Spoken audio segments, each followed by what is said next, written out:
The suns of Tarsus 9 burned like twin furnaces in the pale orange sky.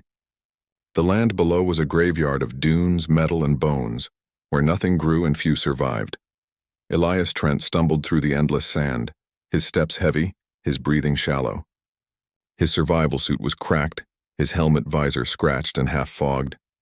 A single word kept repeating in his mind like a heartbeat: water.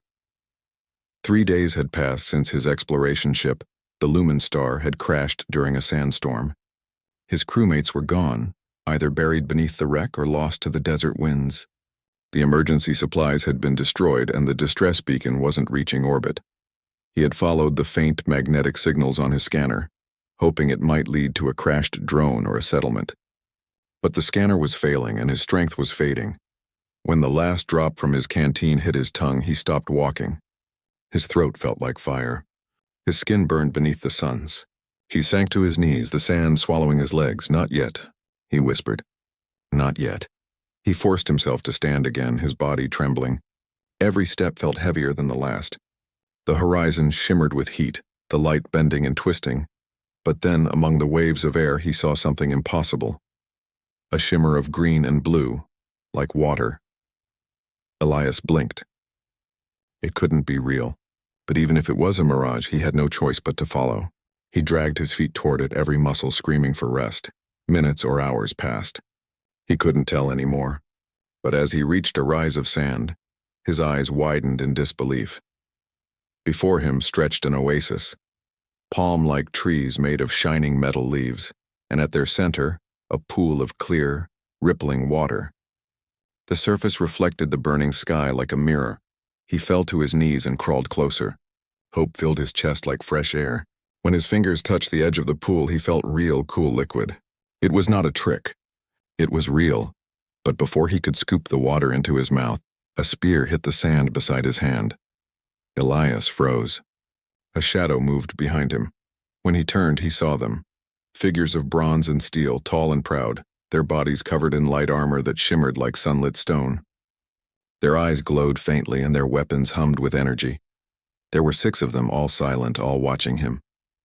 One stepped forward. She was taller than the rest, her armor marked with symbols and battle scars. Her hair was braided with thin wires of silver, and her gaze was colder than the desert night. "Water's earned," she said in a sharp, hissing voice. "Serve or we feast." Elias stared at her, confused by her words. "Feast?" he asked weakly. I just need water." The tall warrior tilted her head, studying him. Her expression was unreadable. "You are not of this world. You carry strange tools, yet you think you can drink from our source freely." "I don't want to fight," Elias said. I crashed. I'm dying," she raised her hand. The other warriors lowered their weapons slightly but didn't move away. "I am Commander Koresh, protector of the Oasis of Solon," she said. "This place gives life, but it demands worth. You will not drink unless you earn it." Elias tried to speak, but his throat was too dry. His words came out cracked. "Then tell me how." Koresh glanced at the horizon where the dunes shimmered with strange light. "Our shield is dying. The scavenger machines will come with the storm. If you can fix the barrier, you will have your water." Elias looked toward a circular energy generator standing near the oasis. It was large, rusted, and half buried in sand. Sparks flickered across its surface. It was indeed failing. He swallowed hard. "I can try," he said. Koresh gave a slow nod. "Then rise, human. Earn your place among the living." Elias got to work despite his exhaustion. His hands shook as he opened the control panel of the generator. The inner circuits were scorched. The power cores were drained. He recognized some of the tech.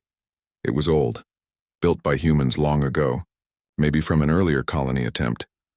He gathered what parts he could salvage from his broken scanner and the fragments of his suit's power cell. His mind ran on instinct and memory. He cut wires, reconnected circuits, used sand to insulate gaps.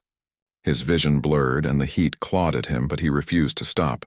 The alien warriors watched him closely. Some whispered among themselves, clearly doubting he could do it. But Koresh remained silent, arms crossed, her eyes never leaving him. Hours passed. His lips cracked and bled, but he kept working. When the last wire was connected, the generator gave a sudden low hum. The air shimmered as a translucent blue dome slowly reformed around the oasis. Koresh stepped closer, her expression unreadable. "You did it," Elias leaned against the generator, breathing heavily. "Now, may I have water?" Koresh looked at him for a long moment. Then she reached for a metal flask at her side. She poured a small amount of water and held it out to him. "Drink," she said. Elias grabbed it, hands trembling. The water was cold and clean. The first sip sent a shock through his body. It was life returning to dead veins. He almost wept. Koresh spoke softly. "You fight death differently than most prey." Elias managed a weak smile. "Humans, we're stubborn. We don't quit easy." She didn't smile back, but her tone softened slightly. "Perhaps there is strength in that." He looked at her, still kneeling. "Now that I've earned the water, will you let me rest?" Koresh turned to walk away. "Rest if you wish, human. You have a short time before the storm arrives." "Storm?" he asked, frowning. As if in answer, a low rumble echoed across the desert. The horizon darkened. Clouds of red dust rose like mountains, flashing with sparks of lightning. The sound grew deeper, mechanical, not natural. Koresh's eyes narrowed. "They come sooner than expected." She raised her spear high, and the other warriors moved to battle positions. The sky turned darker, filled with the shadow of approaching machines, drones made of twisted metal, their eyes glowing red. Koresh turned to Elias. "You built our shield. Now you will fight beneath it." Elias tightened his grip on the empty flask. His body ached, but his eyes were steady.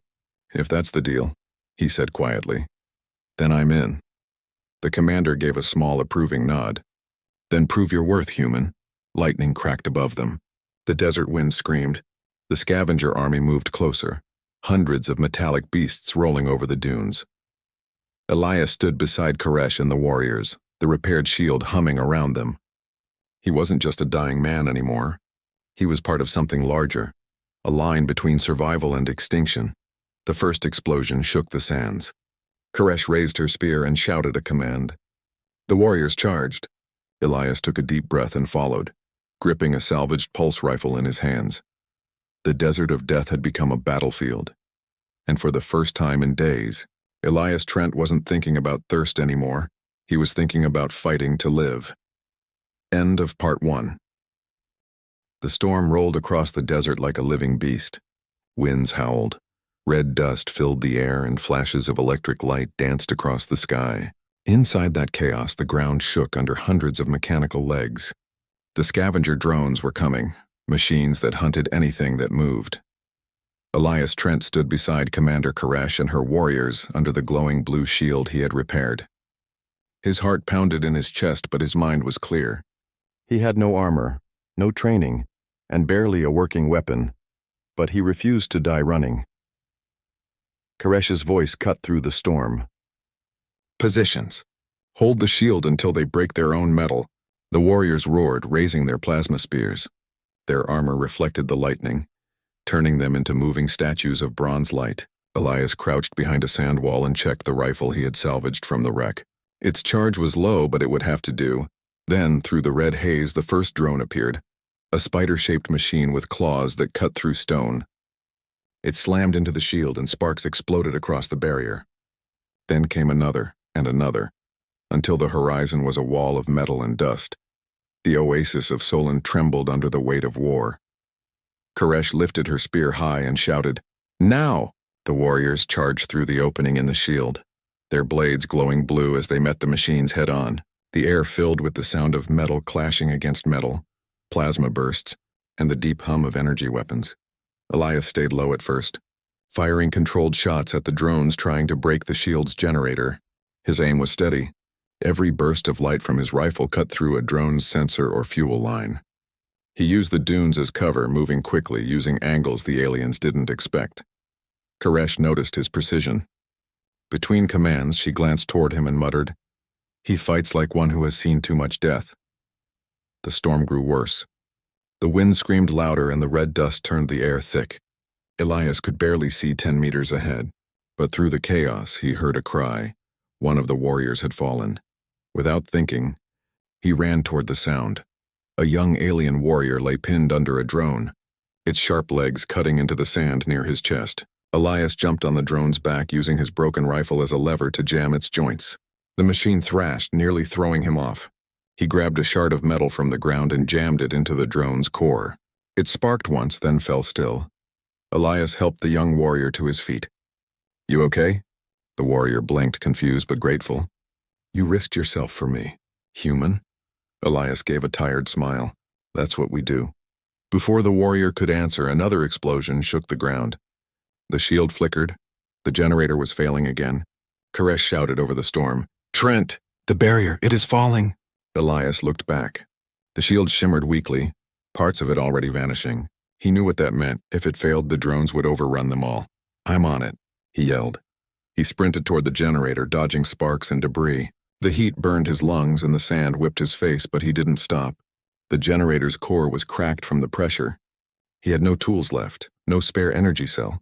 But then he saw it, his crashed communicator lying in the sand where he had dropped it earlier. It still had a small fusion charge. That was enough. He tore the charge free and pushed it into the generator's power slot. The machine screamed and shook. For a moment, Elias thought it would explode, but then the blue light surged back to life. The shield strengthened again, lighting up the oasis like dawn breaking through night. Koresh saw it happen and shouted, The human did it! Hold the line! The warriors roared again, fighting harder. The drones began to fall back, their circuits burning under the renewed energy field. But victory came at a price. A large drone, heavier than the rest, broke through the dunes, a warlord unit built like a walking tank. Its eyes burned red and its arms carried rotating plasma cannons. It aimed straight for Koresh. She tried to dodge, but the blast hit her side, sending her flying. Her spear fell from her hand, buried in the sand. Elias saw it happen. He didn't think. He just ran. He slid across the sand toward her, grabbed her arm, and dragged her behind a piece of broken metal for cover. You're hit, he said. Koresh's breathing was rough, but her eyes burned with anger. It is nothing. Protect the source, but Elias knew it was not nothing. The blast had burned through her armor. Still, she pushed herself up, refusing to lie down. The warlord drone fired again, tearing apart a section of the oasis wall. Water sprayed into the air, glittering like jewels under the lightning. Elias looked at the energy blade lying beside Koresh. Can I use that? She gave a short nod. If you can lift it. He picked it up. The weapon hummed with alien energy, heavy but alive in his hands. He charged forward, dodging blasts until he reached the machine's legs. He swung the blade, cutting through the metal joints. Sparks exploded like fireworks. The drone staggered but didn't fall. Elias climbed up its side, gripping exposed wires. The machine shook violently. He stabbed the blade deep into the core and shouted, You picked the wrong oasis.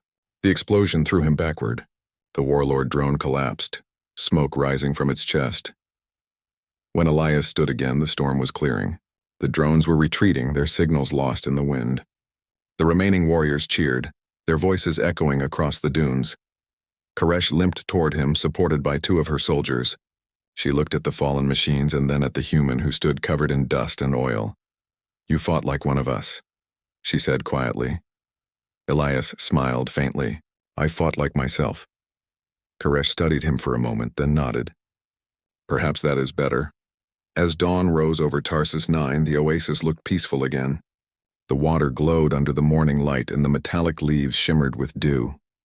Elias sat near the pool, his armor scorched and his hands blistered. Koresh approached with a jug of clear water.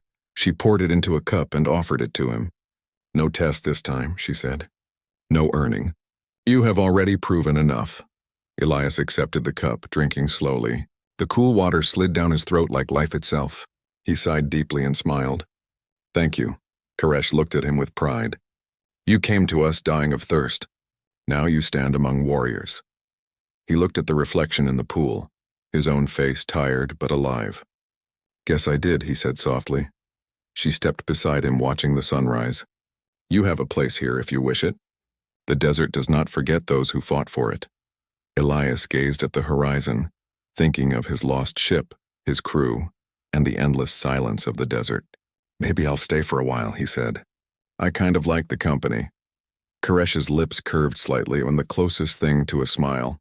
Then welcome, Elias Trent of Earth. The oasis of Solon is yours as much as ours. Weeks passed. Travelers, who crossed the dunes, began to tell stories of an oasis guarded by fierce warriors and a lone human who stood beside them. Some said he was a ghost. Others said he was a new leader. But those who reached the oasis saw the truth. They saw the water protected by alien and human alike. They saw unity forged in the heat of battle.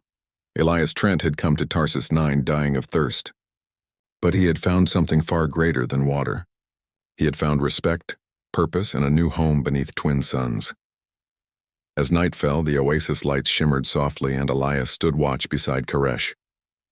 In the heart of the desert, surrounded by death and silence, a human had earned his place, not through power, but through will. And in that moment, even the desert itself seemed to whisper his name.